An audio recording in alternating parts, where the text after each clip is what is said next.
இனிப்பு முட்டை சாப்பிட்டு போயிடறா எப்படி இருக்குன்னு. இது கறி போச்சு.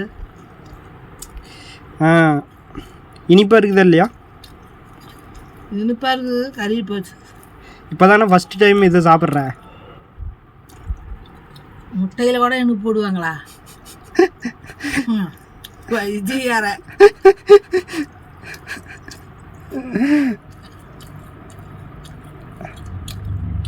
நல்லா இருக்குதா? ஏன்னா சர்க்கரை போட்டு நல்லா இருக்குப்பா. போட்டு சுட்டு ஊற்றினா கூட நல்லா இருக்கும். அது அப்படியே அதுன்னு சொல்லும்.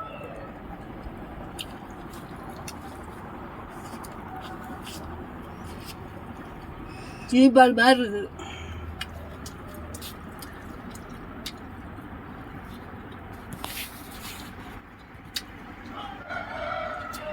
என்ன இஞ்சியா? இஞ்சி இல்லை, ஏலக்காய்.